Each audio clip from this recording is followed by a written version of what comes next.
నమస్కారం. ప్రేక్షకులందరికీ శుభోదయం. ఈనాటి శుభయోగం శీర్షికన మంగళవారం సందర్భంగా సుబ్రహ్మణ్య ఆరాధనలో ఉన్నటువంటి రహస్యాలేంటో పరిశీలిద్దాం. కాలసర్పదోషాలు, రాహుకేతు దోషాలు, కుజదోషాలు వీటన్నిటినీ తొలగింపజేసుకోవటానికి సుబ్రహ్మణ్య ఆరాధన విశేషంగా సహకరిస్తుంది.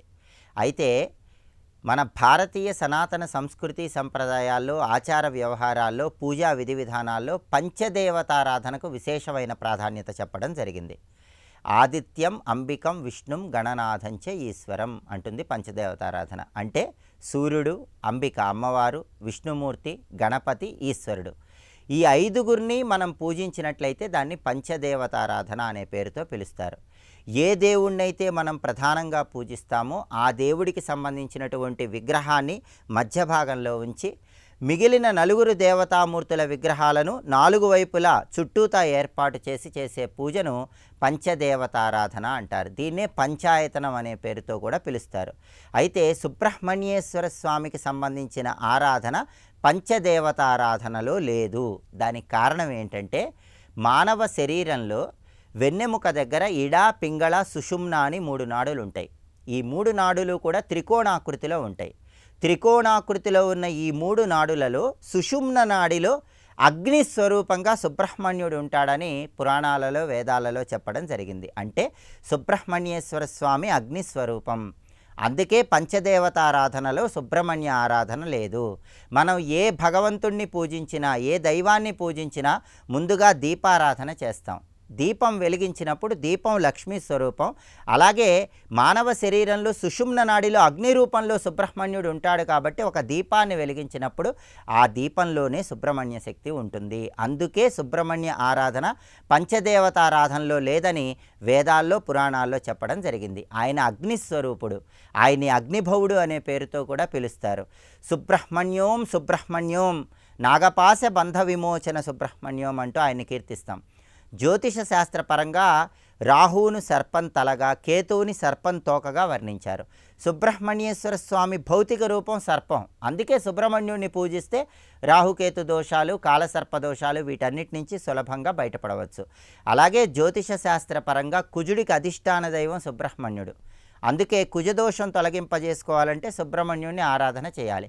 పరమేశ్వరుడు తాండవం చేస్తున్నప్పుడు ఆయన స్వేద బిందువుల నుంచి కుజుడు ఆవిర్భవించాడు. ఆయన స్వేద బిందువులు జారినప్పుడు పార్వతీదేవి ఆ స్వేద బిందువులు స్వీకరించి ఆ శక్తిని భరించలేక పరమశివుడి స్వేద బిందువుల తేజస్సు భూమి మీద విడిచిపెడుతుంది. వాటి నుంచే నవగ్రహాల్లో కుజుడు ఆవిర్భవించాడు. సుబ్రహ్మణ్య స్వామి కూడా భూమి మీద రెల్లుగడ్డి పొదల్లో నుంచి ఆవిర్భవించాడు. కుజుడు, సుబ్రహ్మణ్యుడు ఇద్దరూ భూమి మీద నుంచి ఆవిర్భవించారు కాబట్టి కుజుడికి అధిష్టాన దైవం సుబ్రహ్మణ్యుడు. సుబ్రహ్మణ్యుని ఆరాధన చేస్తే కుజదోషాలు తొలగిపోతాయి.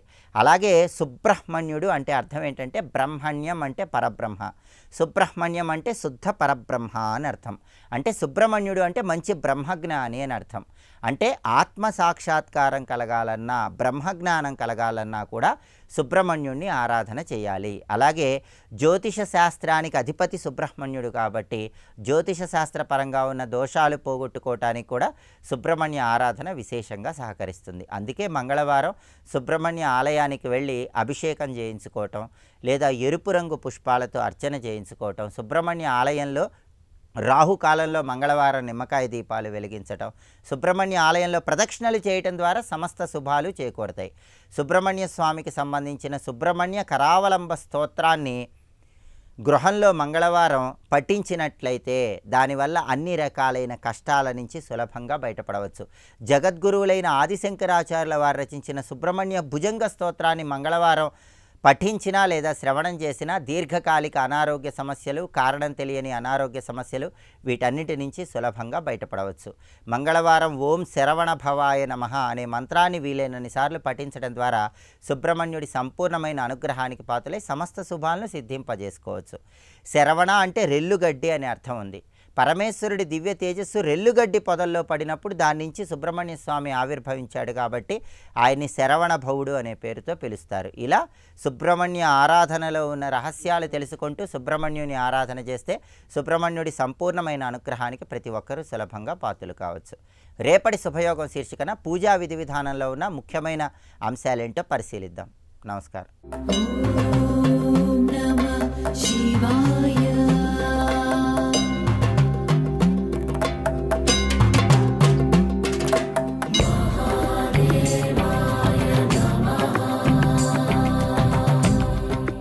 అవసరమైతే యోగ్యత కల్పించేది కూడా కాలమే. అని కాలభైరవుడిని ఆశ్రయిస్తే యోగ్యత కల్పిస్తుంది. దేనికి? ముక్తికి యోగ్యత కల్పిస్తుంది. అని కాలభైరవుడు ముక్తికి యోగ్యత కల్పించువాడు. అది తెలుసుకోవాల్సింది ఇక్కడ. అని కొంతమంది అయ్యో పాపం చేసినా పర్వాలేదు, కాలభైరవుడు శిక్షించి నాకు ముక్తినిస్తాడని ధైర్యంగా ఉంటారు. అది తెలుసుకో. భైరవయాత్ర తప్పించుకోవడానికి ఇక్కడ ఉంటా అక్కడ ఉంటా కదా, ఎక్కడున్న భైరవయాత్ర తప్పదనే చాలామంది పండితులు చెప్తుంటారు. కొన్ని కబుర్లు అక్కడక్కడ వినిపించినప్పటికి కూడా. ఎందుకంటే ఈ చోట భైరవయాత్ర ఉండదు అంటే అర్థం ఏ పాపం చేసినా పర్వాలేదనా. అలా అనుకునేవాడు మరొక చోటుకు లాక్కొచ్చి భైరవయాత్రని ఇచ్చి తర్వాత ముక్తిస్తాడని తెలుసుకోండి ఇక్కడ.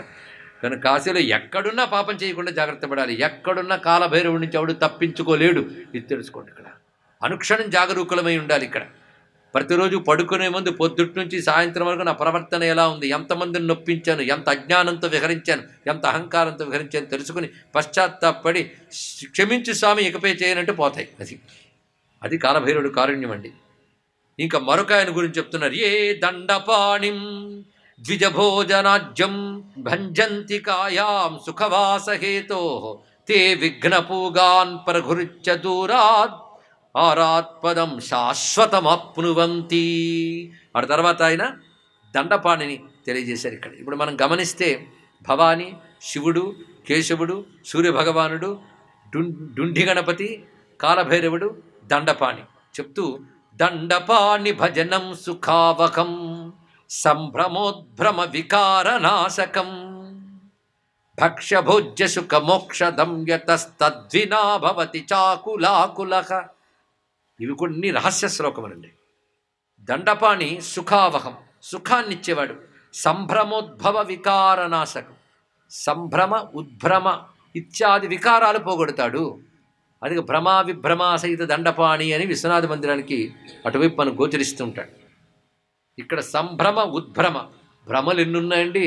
ఏదో ఒకటే అనుకుని భ్రమపడుతున్నాం, భ్రమలు ఎన్నో అని చెప్తున్నాడు. దానికి తోడు ఇక్కడ భ్రమ, ఉద్భ్రమ, సంభ్రమ, విభ్రమ ఎన్నున్నాయో.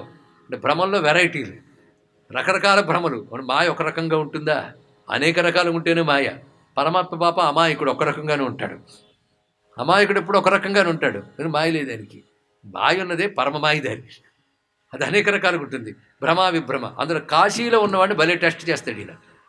ఈ కాశీవా అన్నిట్లాగా ఉంది, ఏంటి గొప్ప, వెళ్ళిపోతే బెటర్ ఏమో, ఆ పురాణాలు చెప్తారు కానీ అనిపించిందా, అదో భ్రమ అనమాట ఇక్కడ. అలా చెప్తారు కానీ నేను మాత్రం నమ్ముతానంట 2 రోజులు, మళ్ళీ వచ్చేస్తుంది నీకు, అది ఉద్భ్రమ. ఎన్ని రకాలుగా చేస్తాడు. మొత్తానికి మనస్సులో నిరంతరం ఆకుల పరిచేవాడెవడో వాడు, అది భ్రమశక్తి అంటే అర్థం. మనసుకు ఎప్పుడూ ఏదో ఆకులం అంటే కలత పెట్టేటువంటి శక్తి. అందుకే ఆయన అనుగ్రహం లేకపోతే మనసు ఆకుల నిరంతరం ఆకులత్వంతో అటు ఇటు ఊగుసులాడిపోతుంటుంది. దండపాణి అనుగ్రహం ఉంటే భ్రమలు తొలగుతాయి. అందుకే దండపాణి కృప తప్పకుండా ఉండాలి. కాశీలో ఉండాలన్నా, విశ్వనాథుడు దయ కావాలన్నా ఇవన్నీ ముందుండాలి. విశ్వనాథుని దృష్టి పెట్టుకుని వీళ్ళందరినీ ఆరాధిస్తూ ఉండవలసిందే. అందుకే ఈ ఆయన్ని ఆరాధించడం ఒకటి. పైగా లోకార్కాది రవీన్ రవో, ఇక లోకములకు కాంతినిచ్చే సూర్యభగవాన్ని ఆదివారాల్లో ఆరాధించడం, ఆయన్ని ఉద్దేశించి మధురమైన పదార్థములు, ఆయన మధుర ప్రియుడు, అందుకే పరమాన్నము మొదలైనవి ఆయనకు ప్రదానం చేయడం, ఆయన్ని ఉద్దేశించి అటువంటి అన్నాన్ని దానం చేయడం. అందుకే కాశ్యాం ఏ సూర్యభక్తా శమదమ సహితా శంకరారాధకాస్తే విష్ణు బ్రహ్మాణమగ్నిం వివిధ సురగణాం స్థేర్చయంతీహ నూనం ఆత్మాయాం స్థావరాణాం శృతిశతపఠితో జంగమానం తథాత్మా శీఘ్రం కాశ్యామవశ్యం ఫలతి వృషఫలం ధర్మకామాది శుద్ధం. ఇవన్నీ రసవంతమైన శ్లోకాలు కొన్ని మనం ఏరుకొచ్చి చెప్పుకుంటున్నాం ఇక్కడ. ఈ శ్లోకం కూడా అత్యంత రమ్యంగా చెప్పాడు. కాశ్యాం ఏ సూర్యభక్తా, కాశీలో ఏ సూర్యభక్తుడు శమదమ సహితా, ఇది చాలా అవసరం. అంతరింద్రియ బహిరింద్రియ నిగ్రహములతో సూర్యభక్తులై ఉంటూ శంకరుణ్ణి ఆరాధిస్తున్నారు వారు. అలాగే బ్రహ్మభక్తులు ఉంటారా? మీకు ఆశ్చర్యం, ఉంటారండి. బ్రహ్మభక్తులు అంటే శాస్త్రం వేదం అధ్యయనం చేస్తున్న వాళ్ళందరూ బ్రహ్మభక్తులే. బ్రహ్మదేవుడు విగ్రహం పెట్టి పూజించడం కాదు. బ్రహ్మదేవుడు అంటే గురుభక్తులందరూ బ్రహ్మభక్తులే. ఇది తెలుసుకోండి ఇక్కడ. కలిలో బ్రహ్మకు పూజలు లేవంటారంటే కలిలో జ్ఞానాన్ని గౌరవించని అర్థం. అది ఇక్కడ వాళ్ళు బ్రహ్మను పూజించకూడదని కాదు. చాలామందికి తెలియదు బ్రహ్మ పూజ ఉంది. మీరు చేస్తూ ఉంటారు కూడా, మీకు తెలియదు.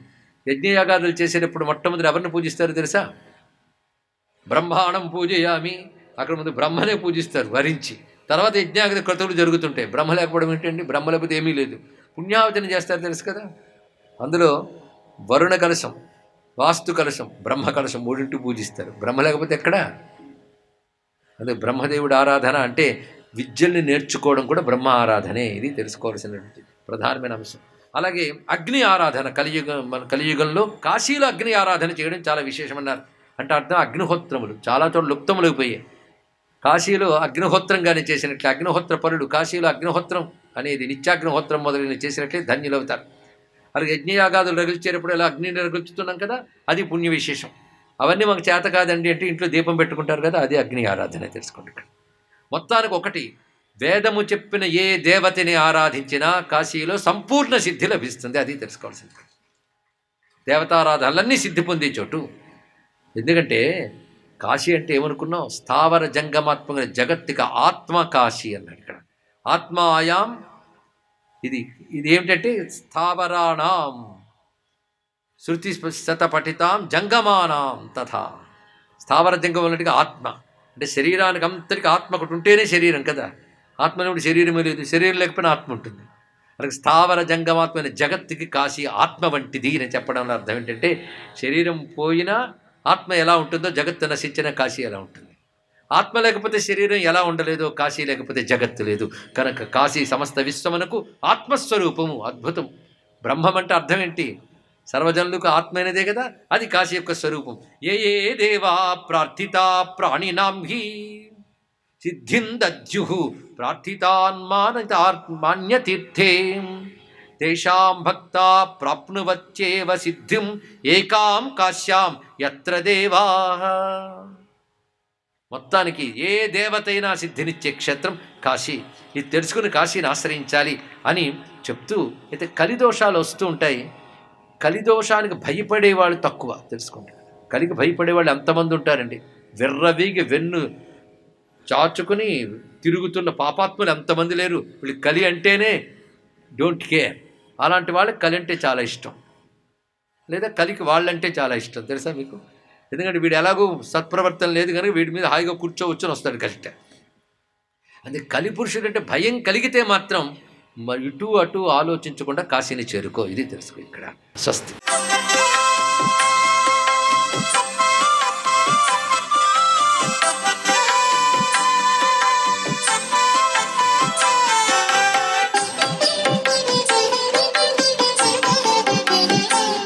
ఓం నమో నారాయణాయ. ఓం నమః శివాయ. శ్రీమాత్రే నమః. మన జీవితంలో ఉత్తమోత్తమమైనటువంటి స్థితిగతులను పొందడానికి సాయుజ్యము, సామీప్యము, సాదృశ్యము అని 3 దశలు ఉన్నాయి. సామీప్యత అంటే భగవంతునికి చేరువలో ఉండటం. మనకి సామీప్యత లక్షణాలు ప్రసాదించేది నామస్మరణ యొక్క ప్రభావం. అనుక్షణం నామస్మరణ చేస్తూ భగవంతుని యొక్క లీలాతత్వాన్ని అర్థం చేసుకొని దానికి సంబంధించినటువంటి కథలు కానివ్వండి, దానికి సంబంధించిన శ్లోకాలు కానివ్వండి చదువుతూ భగవంతునికి చేరువగా మనస్సును తీసుకొని వెళ్ళటం.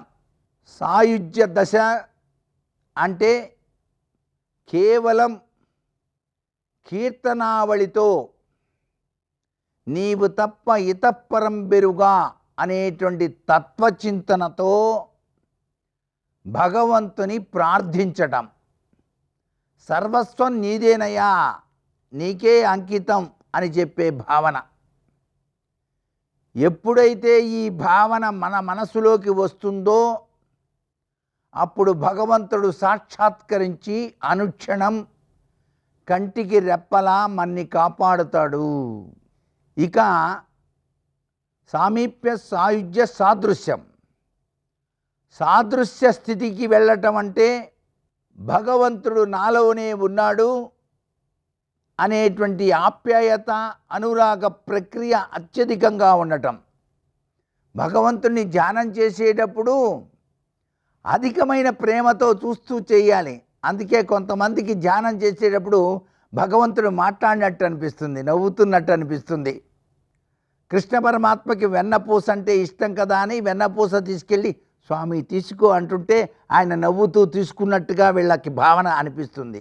సర్వే జనా సుఖినో భవంతు.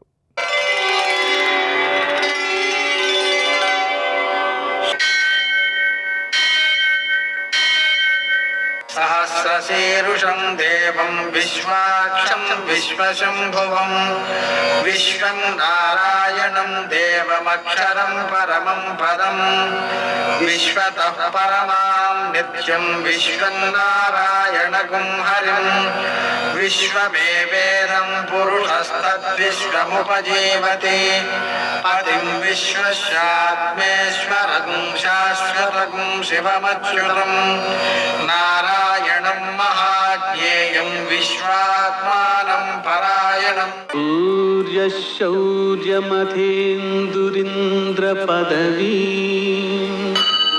సన్మంగళం మంగళం.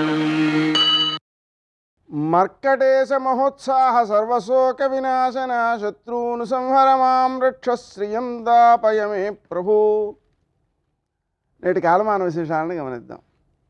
స్వస్తి శ్రీ చాంద్రమాన విశ్వాసనామ సంవత్సరం, ఉత్తరాయణం గ్రీష్మ ఋతువు, జ్యేష్ఠమాసం, కృష్ణపక్షం, మంగళవారం. సూర్యోదయం 5:45 సూర్యాస్తమయం 6:48. తిథి షష్ఠి మధ్యాహ్నం 2:42 వరకు. నక్షత్రం శతభిషం రాత్రి 12:59 వరకు. వర్జం ఉదయం 8:19 నుంచి 9:54 వరకు.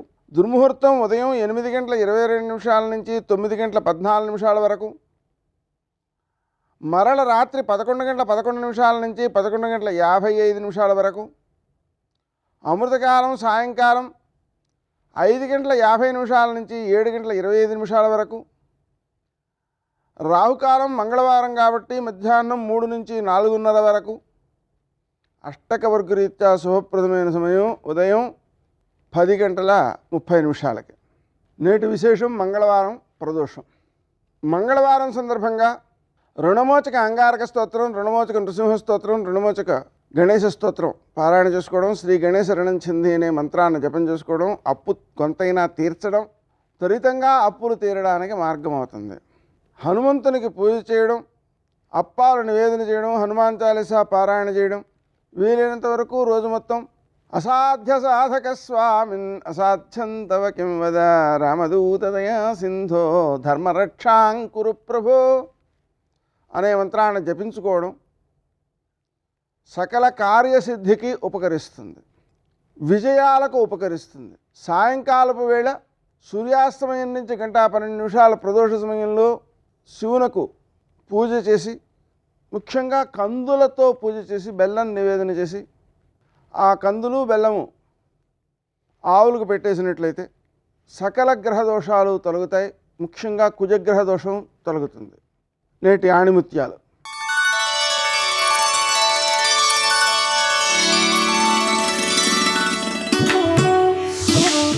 విజేతగా నిలవాలంటే ఎవరినూ ఓడించడం కాదు, నిన్ను నువ్వు గెలవాలి.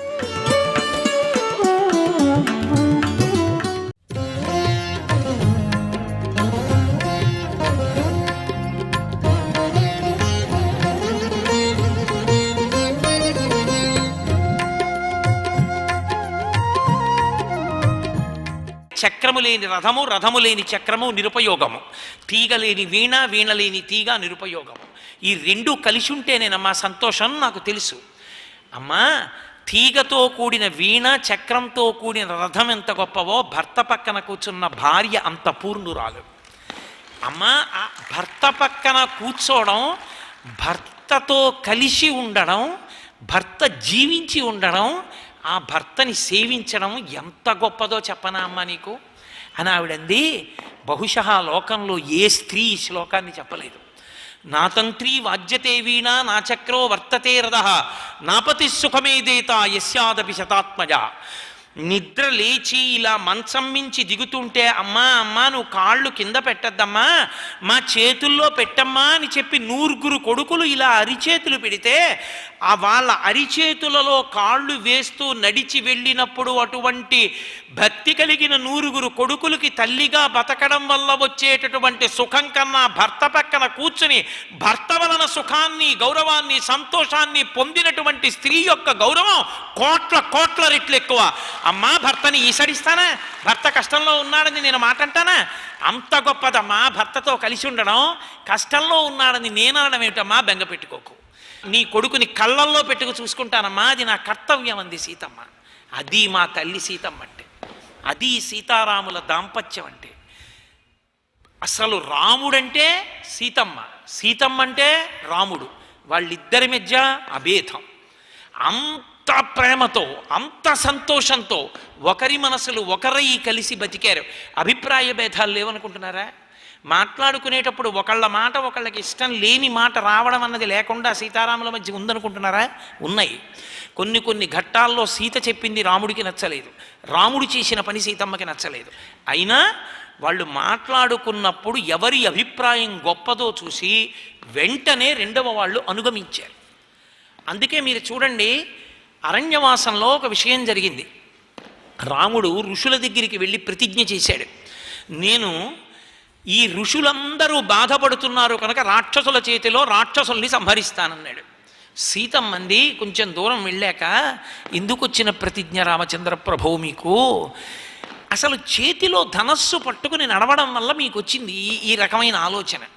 చేతిలో ధనస్సు ఉంటే దాని స్వభావం దానికి ఉంటుంది, అది ఎవరి మీదో వెయ్యాలి బాణం. అందుకని ఏమైంది? మీరు 14 ఏళ్ళు అరణ్యవాసం చేయడానికి వచ్చారు. అరణ్యవాసం చేసి ఇంటికి వెళ్ళిపోతే గొడవ వదిలిపోయిందిగా. రాక్షసులకు మీకు ఏమిటి వైరం? ఆ రాక్షసుల్ని చంపుతానని ప్రతిజ్ఞ ఎందుకు మీకు? రాక్షసుల్ని చంపారు, వాళ్ళందరూ ఒకటవుతారా? ఒకటై అపకారం చేసే ప్రయత్నం చేస్తారా? మనం అభద్రతతో బ్రతకవలసి వస్తుందా అని ఆవిడ ఒక ఉపమానం కూడా చెప్పింది. ఒకప్పుడు ఒక ఋషి తపస్సు చేసుకుంటున్నాడు. ఆయన్ని పాడు చెయ్యాలనుకున్నాడు ఇంద్రుడు. పాడు చెయ్యాలనుకుని ఏదో పారిపోతున్న వ్యక్తిలా వచ్చి, అయ్యా నన్ను తరువుకొస్తున్నారు ఏమనుకోకండి, మళ్ళీ వచ్చి తీసుకుంటాను, ఈ కత్తి మీ దగ్గర ఉంచండి, కత్తి అక్కడ పెట్టి వెళ్ళిపోయాడు. ఈ తపస్సు చేసుకుంటున్న ఋషి మళ్ళీ ఎప్పుడో వచ్చి కత్తి అడుగుతాడు, బాగుండదు, గబుక్కుని ఎవరైనా తీసుకుపోతారేమో, దాని మీద చెయ్యి వేసుకుని తపస్సు చేసేవాడు. దర్భలు కోసుకోవడానికి వెళ్తే ఆ కత్తి అట్టుకుని వెళ్ళేవాడు. కత్తి చేతిలో ఉంది కదా, దాన్ని ఇలా ఏదో కనపడడం అన్నీ కొట్టాలనిపించింది. ఒకప్పుడు నిష్కారణంగా దర్భని కూడా తుంచేవాడు కాదు. ఇప్పుడు అన్నిటినీ ఆ కత్తి ఎట్టి నరకడం మొదలెట్టాడు. మెల్లిగా కత్తి పెట్టి అయిందాన్ని కాందాన్ని చంపడం మొదలెట్టాడు. క్రమంగా ఆ ఋషి ఒకనాటికి దారి దొంగ అయి బాటసారుల్ని చంపి దోచుకు తినడం మొదలెట్టాడు. కారణం ఓ కత్తితో సంపర్కం. రామ ధనస్సు పట్టుకుని మీకు అదే దోషం వచ్చింది. మీకు ఎందుకంటారు? హాయిగా 14 ఏళ్ళు ముక్కు మూసుకొని తపస్సు చేసి ఏదో వనవాసం చేసి ఇంటికి వెళ్ళిపోయేదానికి ఎందుకు వచ్చింది మనకి రాక్షసులతో వైరం అంది. ఆయన అన్నాడు, సీత అప్యహం జీవితం జహ్యాం తాం వాసీతే సలక్ష్మణాం, అంతేకాని నేను మాత్రం నతు ప్రతిజ్ఞాం సంసృత్య బ్రాహ్మణేభ్యో విశేషత అన్నాడు. సీత, నేను ధనస్సు పట్టుకున్నాను, ప్రతిజ్ఞ చేశాను, అది తప్పని నువ్వు అంటున్నావు. అసలు నేను క్షత్రియుణ్ణి కనుక నా సహజ ధర్మం ఏమిటి? రక్షణ. ఎవరికి రక్షణ? ఎవరు బలహీనులో వాళ్ళని రక్షించాలి. సర్వం శ్రీ ఉమామహేశ్వర పరబ్రహ్మార్పణమస్తు. స్వస్తి.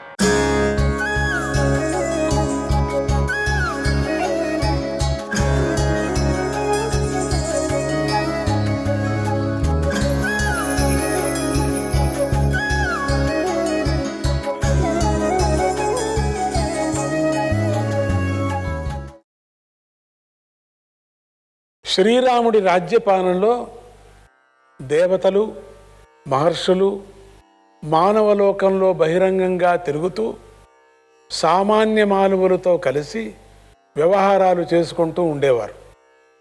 వారంతా కలిసి రాముడే పరతత్వమని, రాముడే శ్రీహరి అని, రాముడే పరమజ్ఞాని అని, ఈ విధంగా రాముడి యొక్క మహిమలను, మాటలను పాటలుగా గానాలు చేసేవారు. ఆ శ్రీరాముడు నల్లగా ఉండేవాడు. వయస్సు మళ్ళాక కూడా యువకుడుగానే కనిపించేవాడు.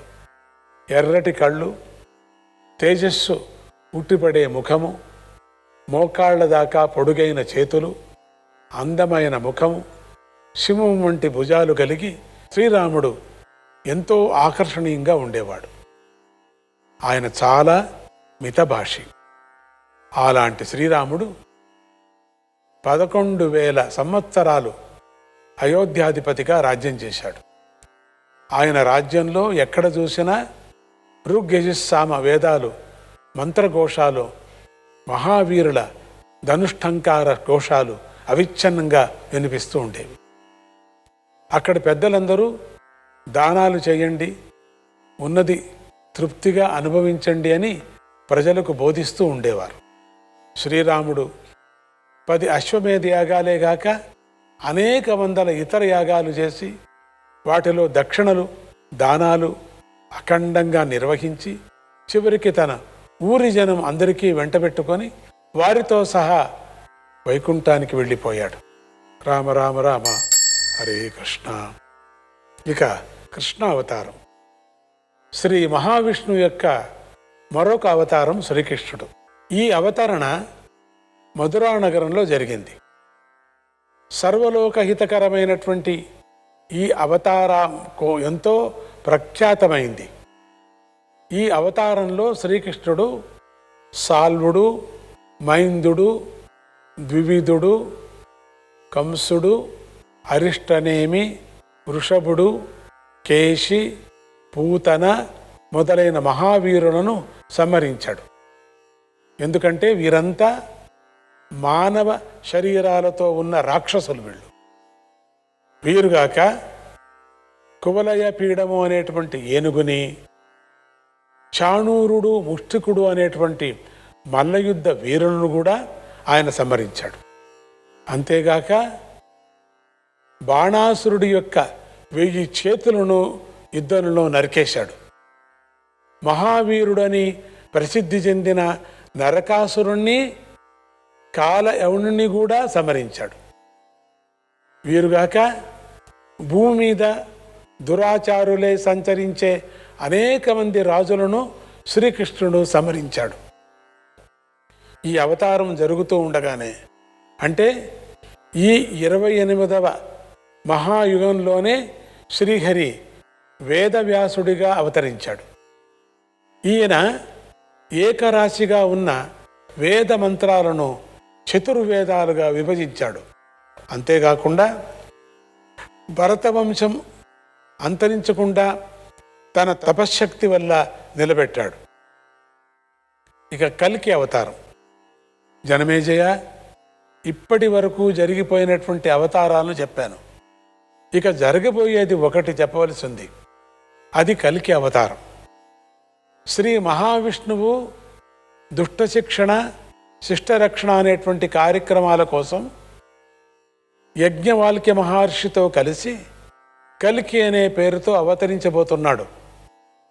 ఈ స్వామి తన అవతారాన్ని గంగా యమునల మధ్య పూర్తి చేయబోతున్నాడు.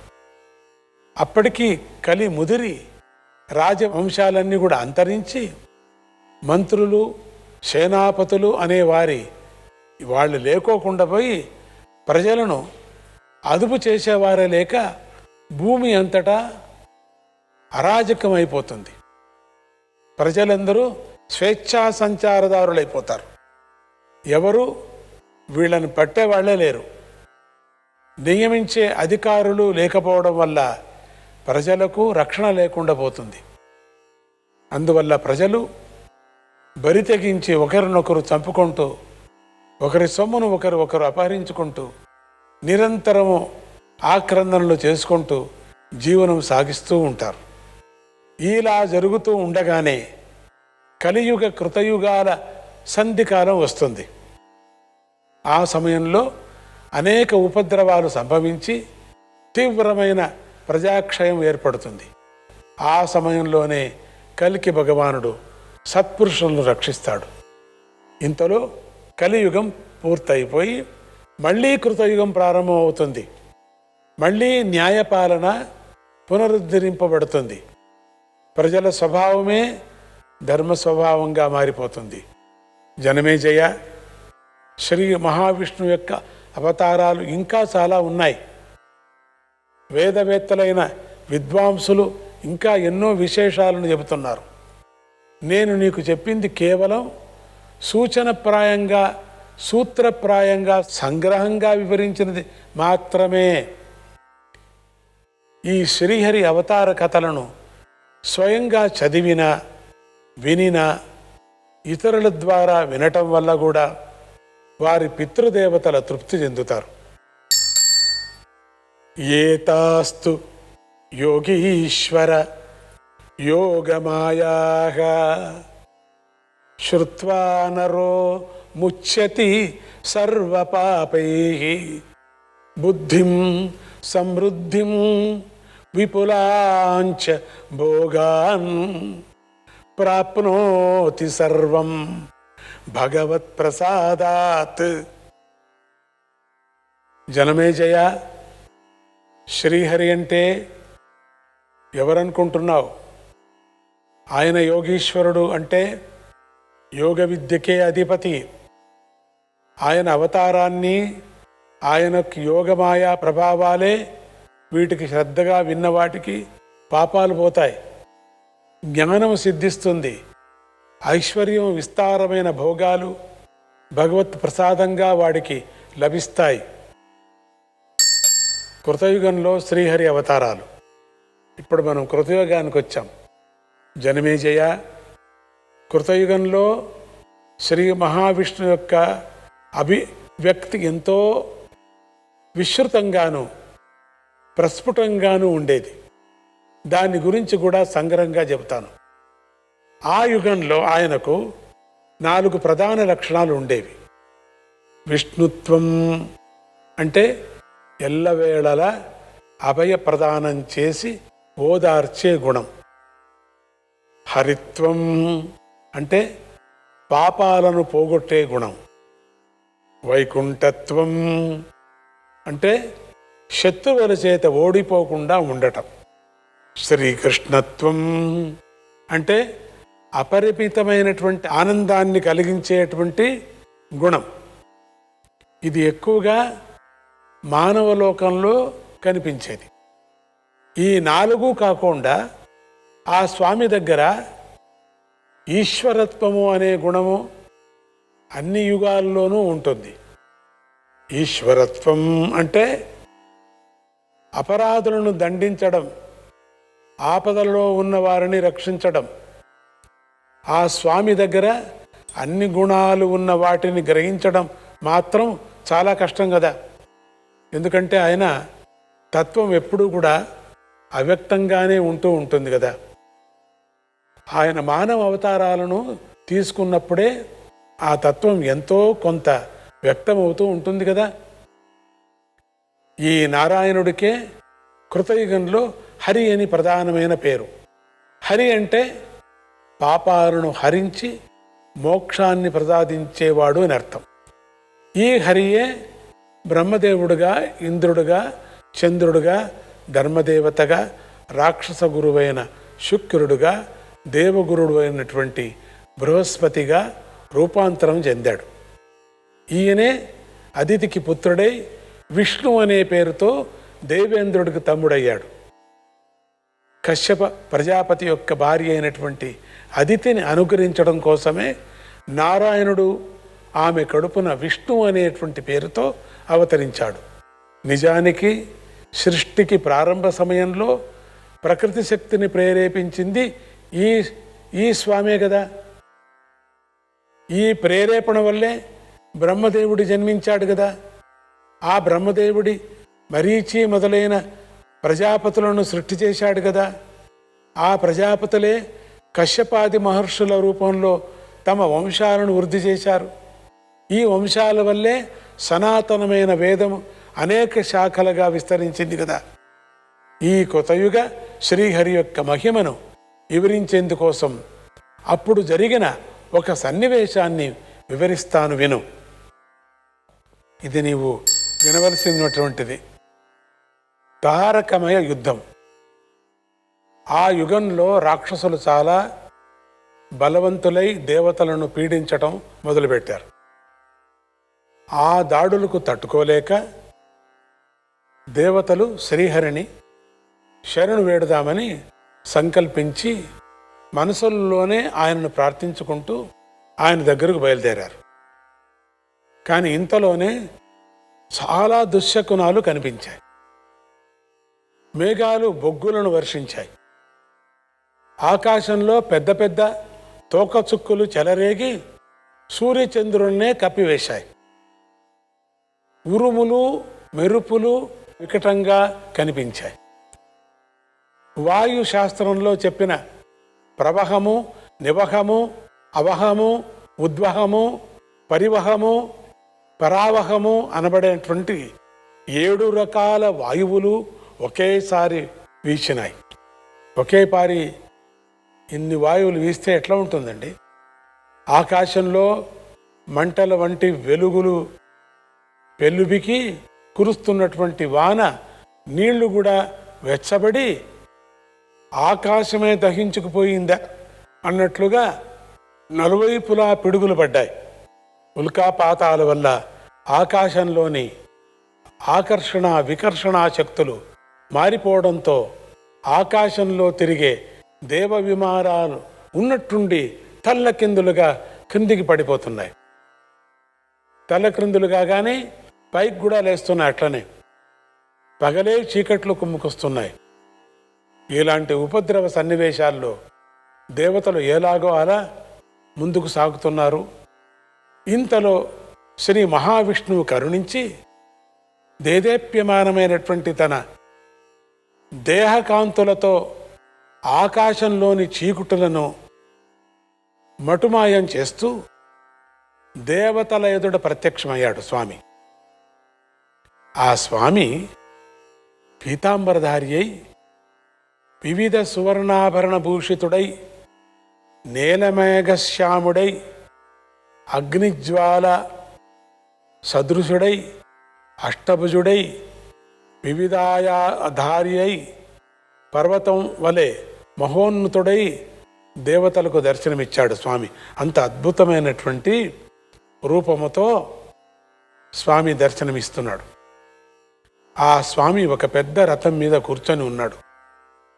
ఆ రథం మీద గరుడధ్వజం అంటే గరుడి చిత్రం గల జెండా మనోహరంగా ప్రకాశిస్తుంది. ఆ రథం నిండా అనేక ఆయుధాలున్నాయి. మొత్తం మీద ఆ స్వామి సర్వ విధాల యుద్ధ సన్నద్ధుడై చేస్తున్నానన్నట్టు కనిపిస్తోంది. ఇంకేం యుద్ధానికి వస్తున్నాడు. ఆ మహాభయంతో గడగడలాడుతున్నటువంటి దేవతలకు శ్రీహరి ఈ రకంగా దర్శనం ఇచ్చేటప్పటికీ వాళ్ళ హృదయాలు తేలికపడ్డాయి. వెంటనే వారు జయ జయ శరణు శరణు రక్ష రక్ష అంటూ దోషుళ్ళు జోడించి ఆ స్వామిని స్తుతించారు. దీనంగా శరణు వేడారు. దేవతలు తమ కష్టాలు చెప్పుకునే లోపలే స్వామి దేవతలారా మీరంతా శాంతించండి, భయపడకండి. ఆ రాక్షసులందరూ నాశనమైపోతారు అని నిశ్చయించుకోండి. స్వర్గరాజ్యాన్ని మీకు నేను మళ్ళీ దానం చేస్తున్నాను, స్వీకరించండి అని ఉచ్చస్వరంతో పలికారు స్వామి. ఆ స్వామి నోటి వెంట వచ్చినటువంటి మాట వ్యర్థం కాదని దేవతలకు బాగా కూడా తెలుసు.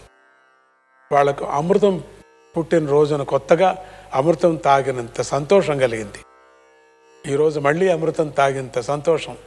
ఇంతలోనే ఇందాకటి దుశ్శకునాలన్నీ మారిపోయాయి. చీకట్లు తొలగిపోయాయి. మేఘాలు నశించినాయి. వాయువులు ప్రసన్నంగా వీచాయి. భూమి మీద నదులు ప్రశాంతంగా ప్రవహించాయి. ఆ నది తీరంలోనే మహర్షులు మనోహరంగా వేదగానాలు చేస్తున్నారు. వాళ్ళ హోమాలు కూడా ప్రశాంతంగా సాగుతున్నాయి. ఆకాశంలో వచ్చిన ఈ మార్పులను రాక్షసులు కూడా గమనించారు. శ్రీహరి దేవతలకు అభయం ఇస్తున్నాడన్న వార్త వారికి చేరింది. కానీ వాళ్లకు భయం కలగలేదు. ఉద్రేకం, గర్వము. మహాయుద్ధానికి సన్నాహాలు ప్రారంభించారు. మయాసురుడు 12,000 బారుల వైశాల్యం గల సువర్ణ రథాన్ని సిద్ధం చేసుకున్నాడు. తారకాసురుడు 2 మైళ్ళ వైశాల్యం గల ఇనుప రథాన్ని సిద్ధం చేసుకున్నాడు. దానికి 1000 గాడిదలను గుర్రాలను కట్టుకున్నాడు. విరోచనుడు చేతిలో పెద్ద గద ధరించి సైన్యానికి ఉగ్రభాగంగా నిలబడ్డాడు. ఆ ఉగ్రభాగం అంటే ఉగ్రమైన రూపంతో అగ్రభాగంగా నిలబడ్డాడు. హయగ్రీవుడు 1000 గుర్రాల రథం మీద యుద్ధానికి సిద్ధమై ఉన్నాడు. హయగ్రీవాసురుడు అనేటువంటి వాడు. హయగ్రీవుడు వేరే, హయగ్రీవాసురుడు వేరే. హయగ్రీవాసురుడు వీడు. వాడు సిద్ధంగా ఉన్నాడు. వరాహాసురుడు, ఖరాసురుడు, త్వష్ట, శ్వేతుడు, అరిష్టుడు, కిశోరుడు, అలంబుడు, స్వర్భానువు మొదలైన రాక్షస సేనాధిపతులు యుద్ధం కోసం ఉరకలు వేస్తున్నారు. రాక్షసుల్లో కొందరు గుర్రాల మీద, కొందరు సింహాల మీద, కొందరు పులుల మీద, కొందరు ముళ్ళ పందుల మీద, కొందరు గాడిదల మీద, కొందరు ఒంటెల మీద యుద్ధ సన్నద్ధాలు, కొందరు రాక్షసులు పక్షులచే వాహనాలుగా చేసుకొని ఆకాశంలో మేఘాలలాగా పల్టీలు కొడుతూ ఉన్నారు. నేల మీద నిలబడ్డ రాక్షసులు కొందరు భుజాలు చురుకుకుంటూ సింహనాదాలు చేసుకుంటూ మీసాలు మెలివేసుకుంటూ ఆయుధాలు గిరగిరా తిప్పుకుంటూ యుద్ధం కోసం ఎదురుచూపులు చూస్తున్నారు. శ్రీహరి యొక్క అభయ ప్రదానంతో ధైర్యం పుంజుకున్నటువంటి దేవతలు కూడా తమ ప్రత్యర్థులను సాటిగా పోటీగా యుద్ధానికి సిద్ధపడసాగారు. ప్రధానమైన దేవతల్లో ఆదిత్యులు, వసువులు, రుద్రులు, అశ్వినీ దేవతలు మొదలైన వారంతా తమ తమ పరివారంతో కలిసి యుద్ధానికి సిద్ధమయ్యారు. దేవరాజైన దేవేంద్రుడు అష్టదిక్పాలకులు వెంటబెట్టుకొని ఐరావత మహాగజాన్ని అధిరోహించి దేవ సైన్యానికి అగ్రభాగంగా నిలబడ్డాడు. ఐరావత గజానికి ప్రక్కనే సర్వ విధాల యుద్ధ సన్నద్ధమై ఉన్నటువంటి దేవేంద్రుడి రథం నడుస్తోంది. ఆ రథం చుట్టూ సూక్ష్మ శరీరదారులైనటువంటి మహర్షులు మంగళశాసనం చేస్తూ వెంట నడుస్తున్నారు. ఆ రథాన్ని దేవసారథి అయినటువంటి మాతలి నడుపుతున్నాడు. అలాగే అష్టదిక్పాలకులు 8 మంది తమ తమ రథాల్లో యుద్ధం కోసం ఉత్సాహంతో ఎదురు చూస్తున్నారు. దేవతలు తమ సైన్యాన్ని 4 భాగాలుగా చేశారు. అందులో తూర్పు భాగానికి ఇంద్రుడు రక్షకుడుగా ఉన్నాడు. అలాగే దక్షిణ భాగానికి యముడు, పశ్చిమ భాగానికి వరుణుడు, ఉత్తర భాగానికి నరవాహనుడైనటువంటి కుబేరుడు, వీళ్ళంతా రక్షకులుగా నిలబడి రాక్షసులకు చాలా భయం పుట్టించే మాదిరిగా నిలబడుతున్నారు. అట్లా రక్షకులుగా నిలబడ్డాడు. అలాగే సూర్య భగవానుడు, చంద్రుడు, వాయువు మొదలైన దేవతా శ్రేష్ఠులు తమ తమ ఆయుధాలతో పరివారంతో యుద్ధానికి సిద్ధంగా ఉన్నారు. ఇంతలో మహా తేజశాలి అయినటువంటి శ్రీ మహావిష్ణువు సర్వాయుధ భూషితుడై ప్రళయకాలాగ్నిలాగా దేవతల ముందు సాక్షాత్కరించాడు. నారాయణ నారాయణ హరే కృష్ణ.